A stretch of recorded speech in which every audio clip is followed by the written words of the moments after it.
So at the beginning of the school year in September, we donated a bunch of our extra mice to an agriculture class at a local high school. Their class and semester will soon be ending, and they'll have the opportunity to care for their mice at home. So I thought, since we haven't finalized any techie project yet, I'd make a little tip video for them so they can take super care of their new pets. First, let's start with the bedding. There are a whole bunch of different kinds, but I tend to like this pine sawdust bedding. It's soft, fluffy, and it smells pretty good, which tends to do a good job in covering some of the urine smell. Then we have the food, and I know you guys have been feeding them dog food, but there just simply aren't enough nutrients in them, and so I think that's partly what's been causing some of the fur and skin issues that you guys have seen in class. So mouse food like this not only gives them a varied diet, but also extra vitamins that dog food doesn't have. And of course, you want fresh water to be available for them at all times. Now, when you change a tank, you may notice a lot of exploration. This is very normal. That's because all of the original smell cues that they had before are gone, and they're trying to get their bearings, and they're trying to kind of reset everything back to where it was before. And if you have more than one male in the tank, you might also see them trying to assert dominance, kind of like reordering the pecking order, like what you see other animals doing in the wild. This is also pretty normal. The only thing to watch out for is if you know you want to put some males together, put them in or try to put them in together while they're still young, and they won't fight as much when they're older.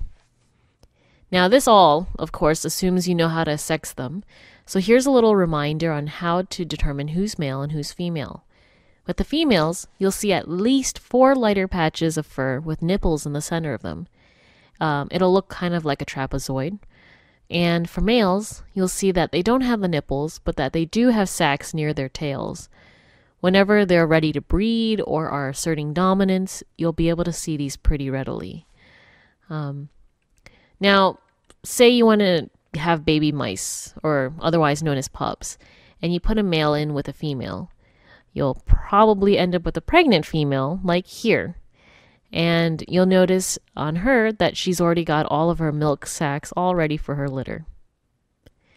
And if you end up keeping the male in with the female, she may have more than 1 litter at a time.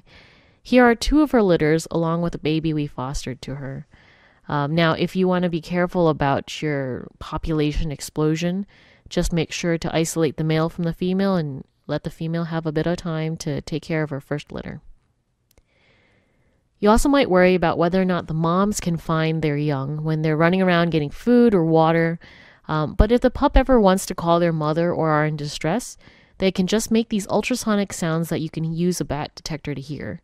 The moms will recognize these sounds and will eventually make their way back to them, so you don't really need to worry too much. And finally, you want to make friends with them and allow them to become comfortable with you. So what you want to do is allow them to explore your hand as if it was just an object in the background, like a wheel or a log or their food dish. And once they're comfortable with your hand, then they'll be more likely to explore it and even, perch on it. Now, this requires quite a bit of patience since any of your movement will just scare them more. But once they're used to your hand, they'll go up on it. You can move them a little bit, then let them go back to their cage. If you repeat this a whole bunch of times, within 5-10 minutes, you'll have them trained to hop into your hand and allow you to take them wherever you want. So, hopefully some of these tips have been useful, and if you have any questions, just let me know. Bye. We post videos all the time, so don't forget to subscribe and follow us on Twitter at TYMKRS.